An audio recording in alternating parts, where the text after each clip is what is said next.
Rest now. This is Pillowside Night Stories.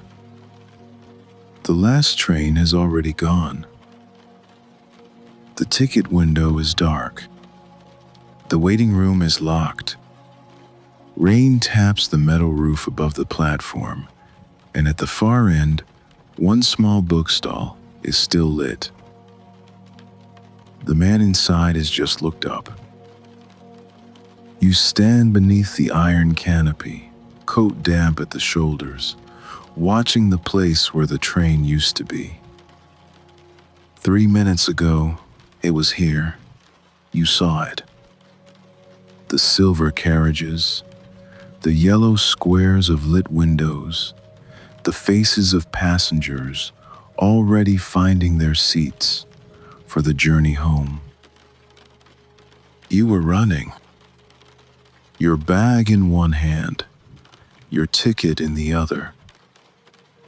The stairs from the overpass were wet, and you took them carefully. Too carefully, perhaps, and by the time you reached the platform, the doors had already sealed. The guard glanced down the line. Then the wheels began to move. You watched the train pull out. You watched its red tail light shrink down the track, smaller and smaller, until it disappeared into the rain and the dark. Now the platform is empty. The departure board above you shows its final line. The 10:47 departed. Below it, the next service, 6:12 tomorrow morning. 8 hours from now. Your shoes are damp. Your coat is heavy. Everything else is closed. But at the far end of the platform, in a shallow alcove set back from the edge, there is a bookstall. And it is still lit. You can see it from here. A narrow glass panel, fogged slightly from inside. Behind it, the shapes of shelves, lined with paperbacks. A lamp with a green glass shade throwing warm light onto a wooden counter. And there is a man. He stands behind the counter, watching the rain. He has not looked at you directly, but he knows you are there. He noticed you the moment the train pulled away. He noticed the way you stood, the way your shoulders dropped, the way you did not immediately turn and leave. He has seen this before. You start walking. Your footsteps echo on the wet concrete. The platform is long, longer than you realized when you were running. The rain keeps its rhythm on the metal roof overhead. Drop after drop after drop, merging into a continuous patter that fills the space between your footfalls.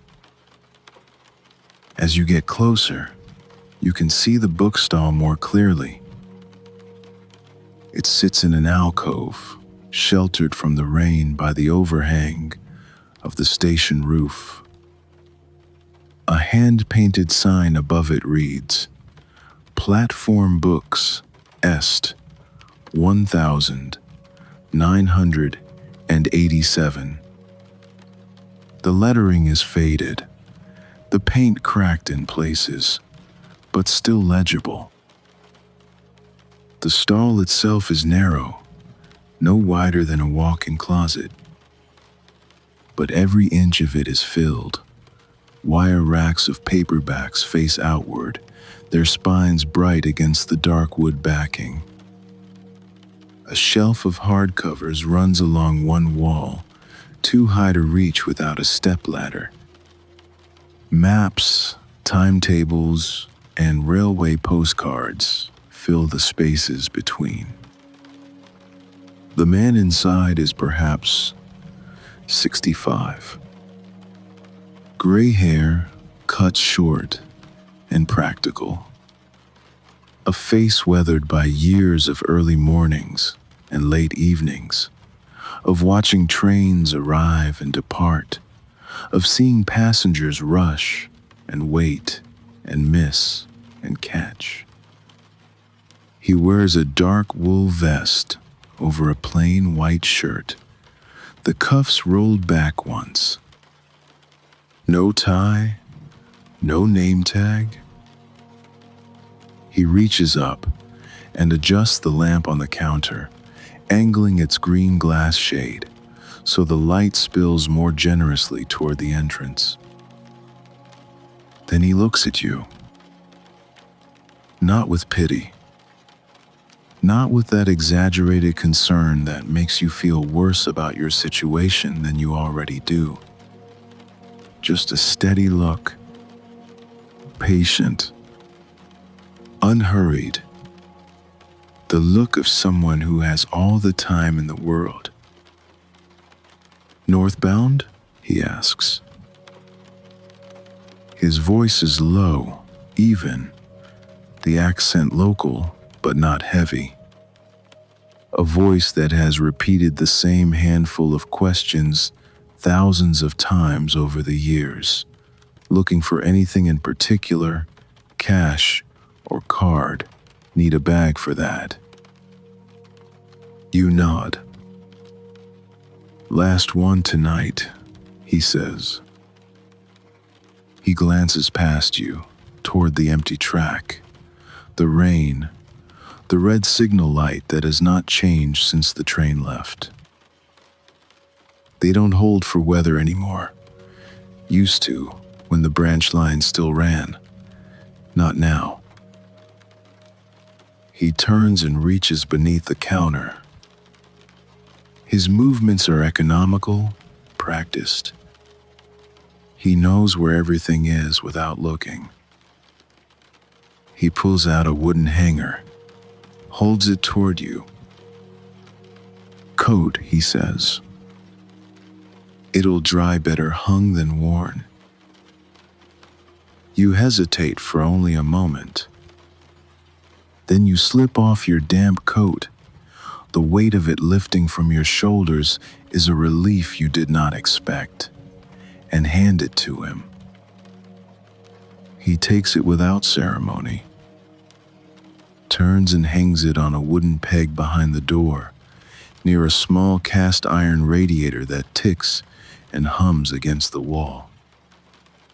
Steam begins to rise from the wool, very faintly, as the heat finds the moisture. The smell of drying wool drifts into the stall, not unpleasant, just familiar, like laundry brought in from rain. Come in, he says. No point standing in the draft. You step inside the bookstall. The space is narrow, but not cramped. There is an order here, a system, everything placed with a precision that has nothing to do with appearance, and everything to do with function. This is not a shop designed to look charming. It is a shop designed to work. The counter runs along the left side, made of oak worn smooth at the edges, where thousands of hands have touched over the years. A brass cash register sits at one end, the old kind, with round keys and a drawer that rings when it opens. Beside it, a receipt spike nearly full with the day's transactions. A pencil cup holding 3 pencils, all sharpened, and 1 pen with a cap that has been chewed. A stack of brown paper bags, folded and ready, though no one has asked for one in hours. The lamp casts its circle of warm light over the counter, leaving the corners of the stall in comfortable shadow. The bulb inside is incandescent, not the harsh white of modern lighting, but the soft yellow of an older time. It makes the spines of the books glow. "You can stand or sit," the man says, not looking up. He has returned to a small ledger on the counter, making notes with one of the sharpened pencils. "There's a stool behind the maps if you'd rather be off your feet." You find it. A three-legged wooden stool, tucked into the corner, behind a rotating rack of local maps. You pull it out and sit. The wood creaks once beneath your weight, then goes still. From here, you can see the bookstall properly. The paperback racks line the wall opposite the counter. They are organized not by author or title, but by use. One section is labeled "For Waiting." Here the books are slower, gentler. Collections of essays, memoirs that wander, novels that do not demand you finish them in one sitting. Another section, local interest. Railway histories, their covers showing steam engines and signal boxes. The spines are soft with handling. Some have been read so many times the titles have faded to pale suggestions of letters. The man sees you looking. "The railway histories sell in summer," he says, still writing in his ledger. "Day trippers, tourists taking the scenic line." He turns a page. "Rest of the year, it's mostly regulars, people who know what they want." He does not elaborate on who the regulars are. He does not need to. You can feel them in the worn edges of the paperbacks, in the thumbed corners, in the way certain shelves are more depleted than others. This place has a history, a community, people who come back.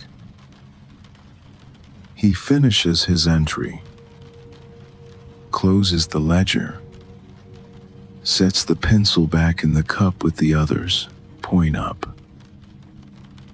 Then he begins his closing routine.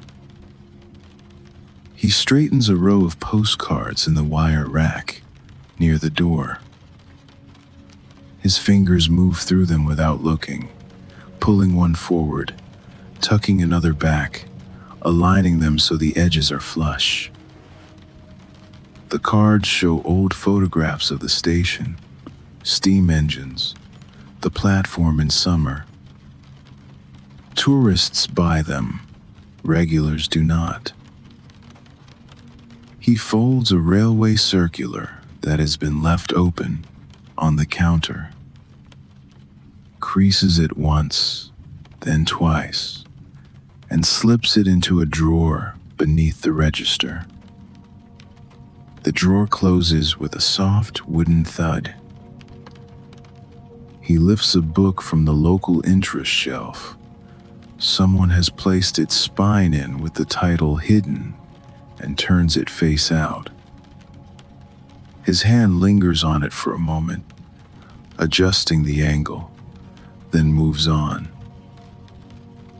He crosses to the radiator near your coat, checks the valve. The metal is warm but not hot. He adjusts the dial a quarter turn, and the ticking changes slightly, faster now, more even. Your coat steams a little more. He squares the day ledger on the counter, aligns its spine with the edge of the wood. Then he slips one unsold railway weakly under the counter into a drawer you had not noticed before. The paper rustles as it finds its place among others like it. He turns the small sign in the window, the one that says "Open" in faded green letters. He angles it a fraction so the lamplight does not glare off the glass. A small adjustment, the kind of thing only someone who has stood here 1,000 evenings would think to do. He returns to the counter, opens a narrow drawer, and pulls out a slim stack of index cards, each one filled with neat handwriting. Dates, titles, initials. Some of the cards are yellow with age. Others are newer, the ink still dark. He finds what he is looking for, a fresh card, blank, and sets it on the counter. The smell of the stall has settled around you now. Old paper, dust that has lived between pages for years.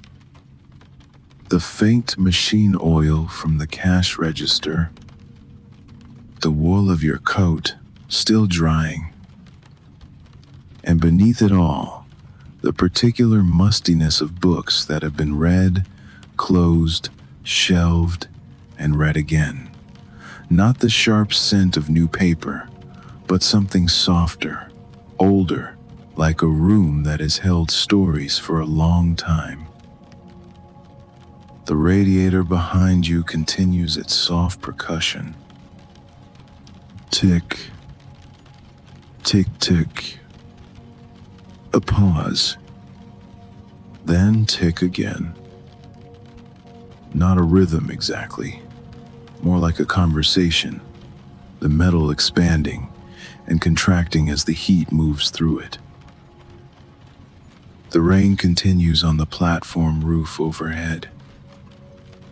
You have stopped hearing it as separate sounds now. It has become a texture, a background, the fabric behind everything else. The man turns. Behind him, mounted on the wall at shoulder height, is a shelf you had not noticed before. It is narrower than the others, shallower.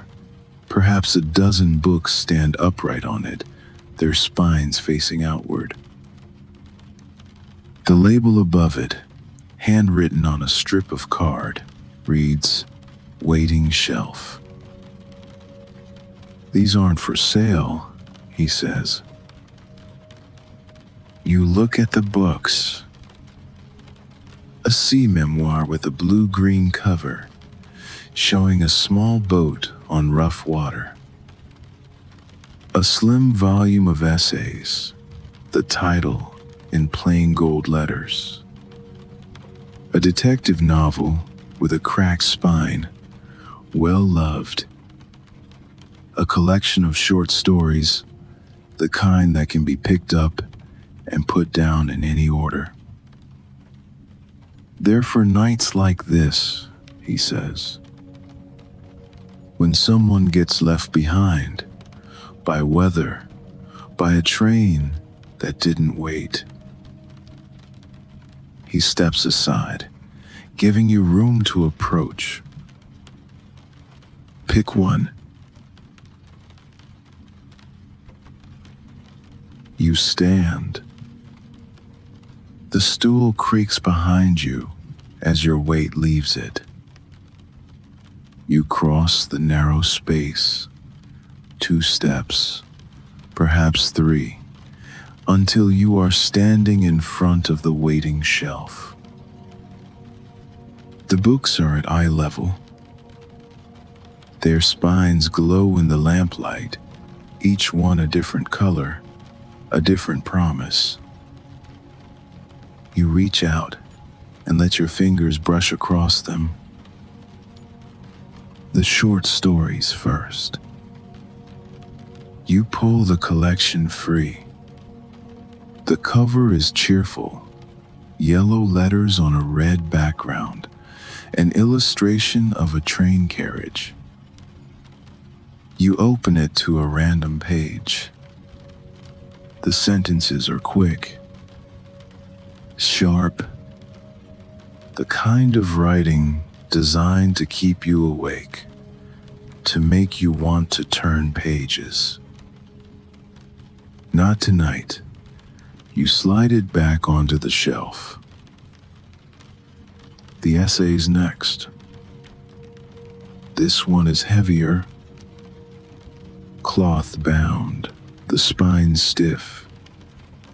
You open it to the table of contents. The titles are long, philosophical. Each chapter seems to ask something of you. Attention, perhaps, or opinion. The kind of book that wants a conversation. Tonight you do not have the words for conversation. You return it to its place.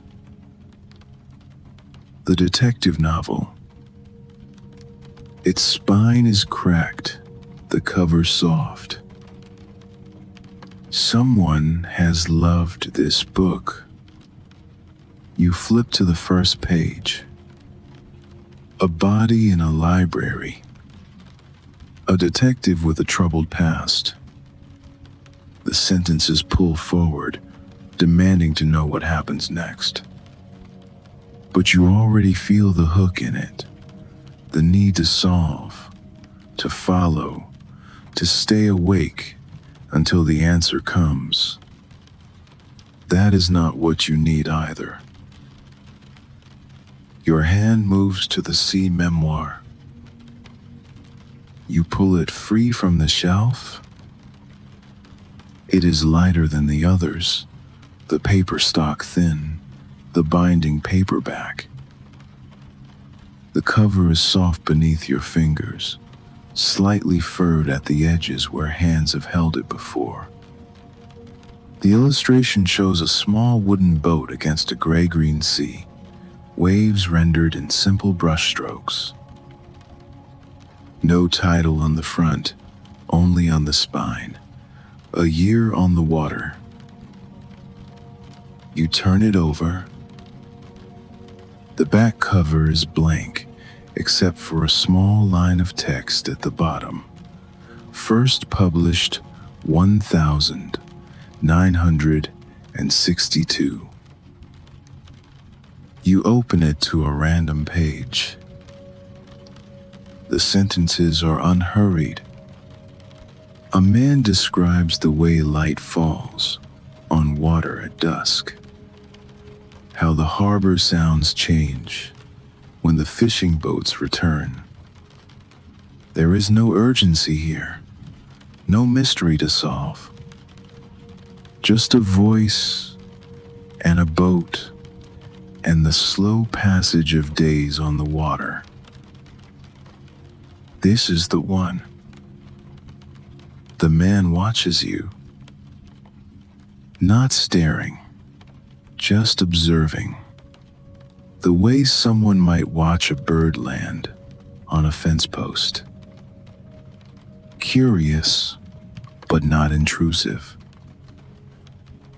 Good choice, he says. Quiet book, doesn't ask much. He picks up the blank card from the counter, takes the pencil from the cup. What time did your train leave? 10:47. He writes it down. The pencil moves in short, neat strokes. Below the time, he writes the title of the book, A Year on the Water. He does not ask your name. He does not ask where you were going or why. This is not that kind of record. This is the delay log, he says, setting down the pencil. Started it about 12 years ago, when the branch line still ran the 1140, before they cut the late services. He opens the same narrow drawer and lifts out a slim notebook. The cover is mottled brown, the corners softened with age, a rubber band holding it closed. He slips off the band and opens it. Inside, pages and pages of entries.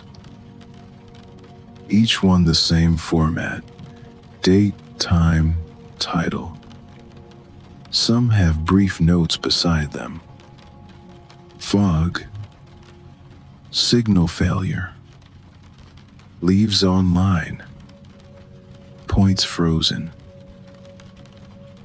Every book that's ever been borrowed from this shelf, he says. Every delay, every night someone had to wait. He turns a few pages. The handwriting changes as the years pass. His own, you realize, growing slightly smaller, slightly more economical, as time went on. One entry catches your eye. March 2019, 23:15. Took the sea stories. Another from years earlier, November 2014, 22:50. Needed something quieter. Left the mystery. And another, January 2021, 020. Took the poems. Signal failure, Harborough Junction. These are not confessions. Not emotional outpourings. Just facts. Just records. The simple documentation of nights when people could not get home and found themselves here instead. The books come back, the man says, closing the log, replacing the rubber band. Eventually, people mail them, drop them off months later, sometimes years. He returns the notebook to the drawer. They find their way. He looks at the rain through the fogged glass panel. It is not let up. If anything, it has grown heavier, drumming steadily on the metal roof, pooling in the low spots on the platform outside. Not every delay needs hurrying through, he says. The words sit in the air. Simple. True. Not philosophy, just observation. The kind of thing a person learns after 12 years of watching trains leave and people stay. He nods toward the back of the stall, where a narrow door stands almost flush with the wall, painted the same dark color as the paneling around it. There's a room through there, he says. Used to be the parcels office, where they kept the overnight packages, things that couldn't go out until the first morning train. He looks at you. It's still there, still usable. I keep it for nights like this. He reaches for the door handle, turns it, and pushes the door open a few inches. Warm light spills through the gap. There's a cot inside, clean sheets, radiator works, lamps already on. He pauses. looks at you one more time, not evaluating, just seeing. First train's not until 6:12. Leave the lamp if you like. He does not say good night. He does not say sleep well. He simply turns back to the counter, to the ledger, to the small tasks that fill the hours between the last train and the first. You walk to the narrow door at the back of the stall. You push it open the rest of the way. The hinges do not creak. You step through. The room is narrow, longer than it is wide, with a low ceiling that makes it feel enclosed without feeling small. The walls are painted cream, the paint old but clean, no cracks, no peeling. Someone has maintained this space. Someone has kept it ready. A single window sits at the far end, high and small, set into the wall just below the ceiling. The glass is old, slightly warped in the way glass gets after decades, and the rain runs down it in long, uneven trails, distorting the platform lights outside into soft orange blurs. You stand in the doorway for a moment, taking it in. To your left, a wall of wooden cubbies, old parcel pigeonholes, each one a square compartment about 12 inches across. They are labeled with faded ink, the letters barely legible now, A to D, E to H, I to L. A sorting system from another era, when trains carried more than passengers. Some of the cubbies still hold things. A rolled railway map, its edges yellowed.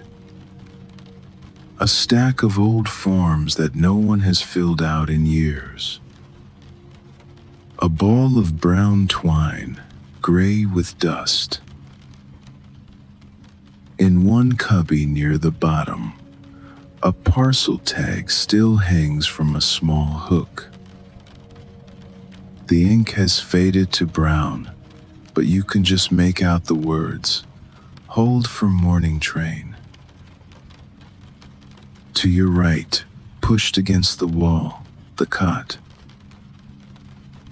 It is iron framed, narrow, the kind of bed you might find in a hospital from half a century ago. Functional, unadorned, but someone has made it up with care. A clean white sheet stretches tight across the mattress, tucked in at the corners with precision. A wool blanket, gray with a single blue stripe near the edge, is folded at the foot. A pillow, flat but adequate, lies at the head, its case crisp and white. The cot has already been made. The lamp is already lit. A small table stands beside the bed, just large enough to hold the lamp and nothing else. The lamp matches the one in the stall, green glass shade, brass base, the same warm incandescent glow.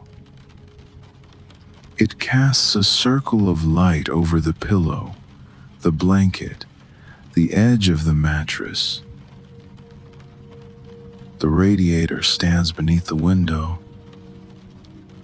It is cast iron, painted the same cream as the walls, and it ticks with the same irregular rhythm as the one in the stall. Heat rises from it in waves you can almost see, rippling the air above its fins. The room smells of old paper and machine oil. Not unpleasant, just present. The smell of a place that has been useful for a long time and has not forgotten what it was made for. You close the door behind you. The sounds of the stall disappear, the scratch of pencil on paper, the movements of the man at his counter. Now there is only the rain on the window, the tick of the radiator, and your own breathing. You cross to the cot. 3 steps. The floor is linoleum, cracked in places, worn smooth in a path from the door to the bed. Someone has walked this route many times. Someone has lain in this cot on other rainy nights, other missed trains, and walked back out in the morning to catch the first service. Near the head of the cot, a small hook is mounted on the wall. You slip your bag from your shoulder and hang it there. The strap settles against the plaster.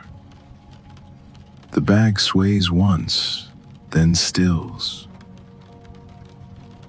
You sit on the edge of the mattress. The frame creaks once, a single note, low and brief, then goes still. The mattress is thin, the springs beneath it old, but it gives in the right places. You set the book on the table beside the lamp. The sea memoir. A Year on the Water. The cover faces up, the small boat on its gray-green sea. Then you unlace your shoes. The laces are damp. They stick slightly as you pull them through the eyelets. You work them loose, toe each shoe off. Set them beneath the cot with the toes pointing outward. Your socks are dry, at least. Your feet flex against the linoleum, feeling the cool of the floor, then the warmth from the radiator reaching them in soft waves. You swing your legs onto the cot. The wool blanket is folded at the foot. You reach for it, shake it open once, and pull it up over your body. It is heavier than it looks, the wool dense and tightly woven, made in a time when blankets were made to last. You smooth the edge of the blanket with your palm. The wool is rough, but not scratchy.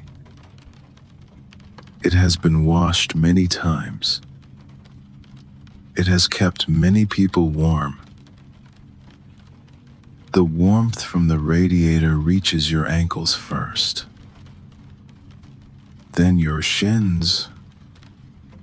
Then, slowly, the muscles of your calves begin to loosen, the tightness from walking, from standing, from waiting on a cold platform, beginning to ease.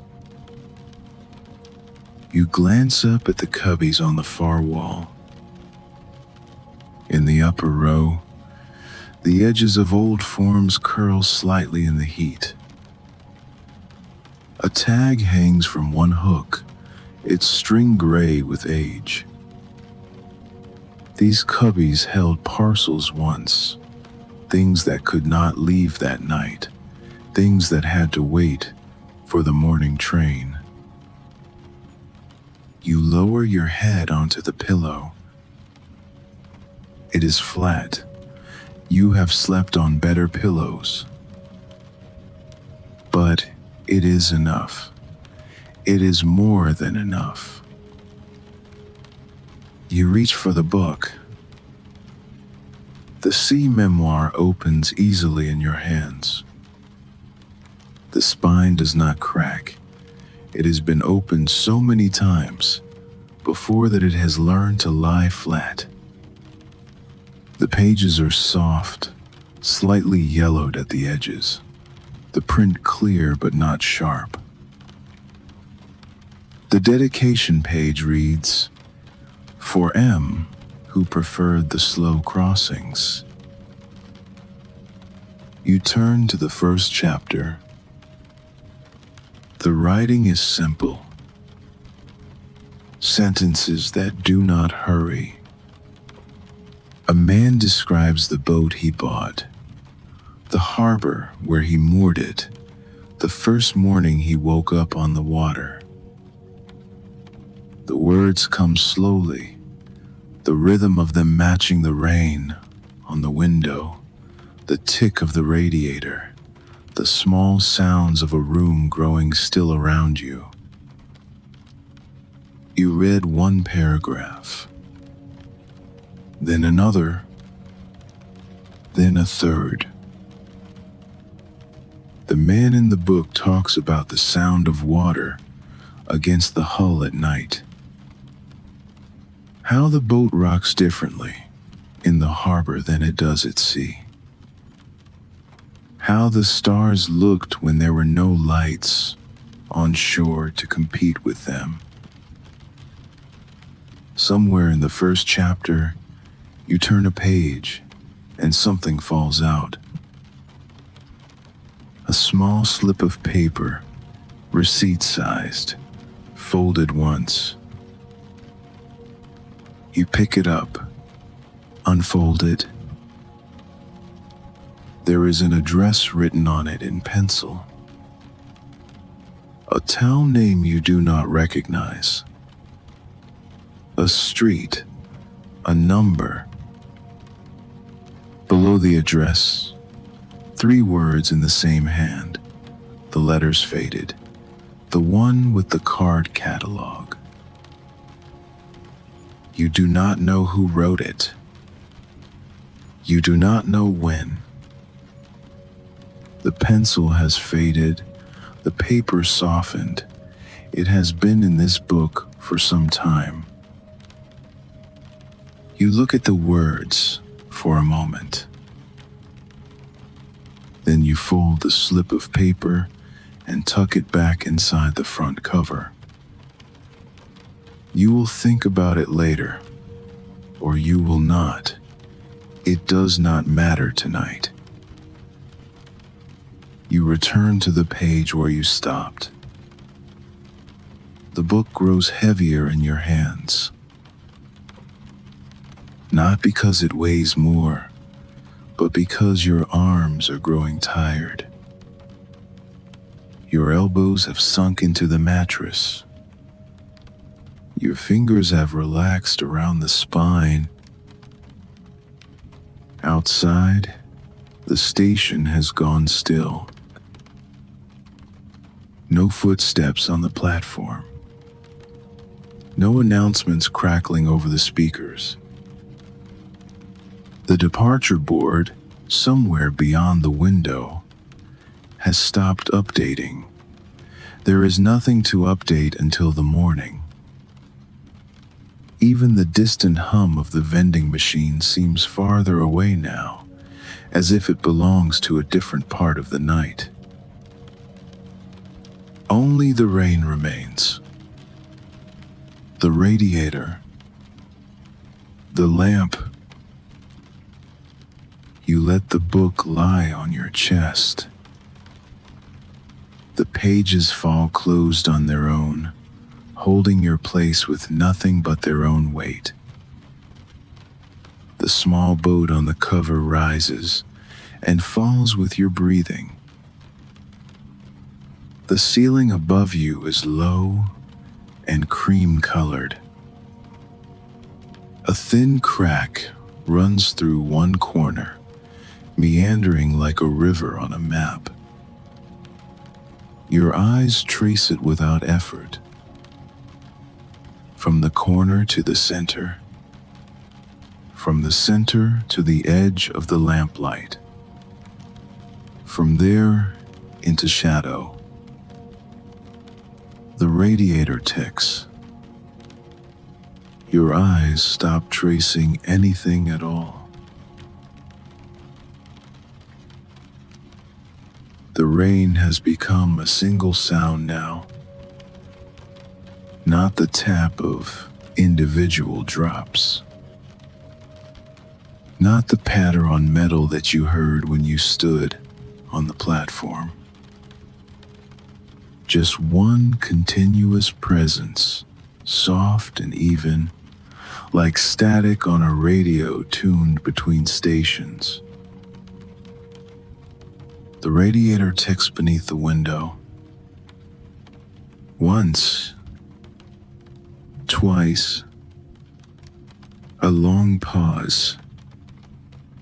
Then once again. You are still holding the book, though you are no longer reading. Your hands lie on your chest, the book between them. The cover is smooth against your palms. The pages are soft against your fingers. Something in your shoulders has changed. You did not notice when it happened. There was no moment, no release. But the tension that lived there, the tightness that built as you ran for the train, that sharpened when the doors closed without you, has begun to dissolve. Your shoulders have dropped into the mattress. They have found their places. They have stopped bracing. Your jaw has loosened too. You did not know you were clenching it, but you were. The muscles along your jawline have softened now. Your teeth are no longer pressed together. Your mouth has relaxed into something close to stillness. Your breathing has changed. It has grown longer, slower. Each inhale rises unhurried. Each exhale falls without effort. You do not have to think about it. Your body knows this rhythm. It has been waiting all day to return to it. The lamp glows beside you on the small table. Its light falls on the edge of the pillow, on the cover of the book, on your hands where they lie. The green glass shade softens everything it touches. Beyond the circle of light, the room has grown darker.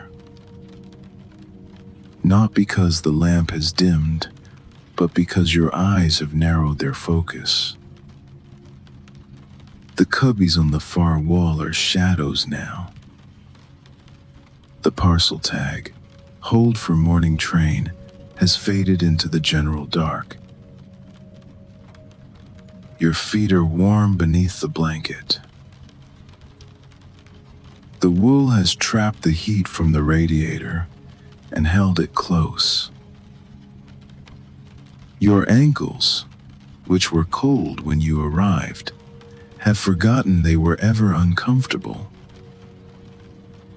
The warmth has moved up your calves, past your knees, into the muscles of your thighs.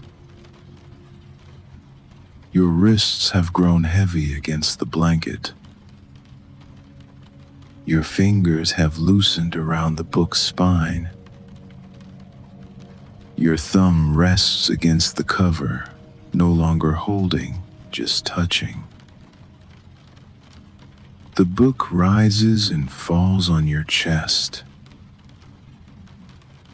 Up when you breathe in, down when you breathe out. A gentle motion, like a boat rocking in a harbor. The small wooden hull on the cover, the gray-green sea beneath it. The station has gone quiet. The platform sounds have faded. The hum of the vending machine, the occasional drip from the canopy edge, the distant signal lights clicking through their changes. All of it has grown too far away to matter. Somewhere far away, the station clock ticks. You cannot see it from here. You cannot hear it through the walls. But you know it is still moving, still marking time, still keeping track of all the trains that have left, and all the trains still to come. The radiator ticks. The intervals between ticks have grown longer. Or perhaps you are simply noticing them less. Perhaps the ticks are the same as they always were, and it is you who are changing. Slowing, easing. Your eyelids are heavy. Not the gritty heaviness of exhaustion. You have felt that before. The weight that comes with being too tired. The mind racing while the body begs for sleep. This is different. This is the weight of something finally settling into place.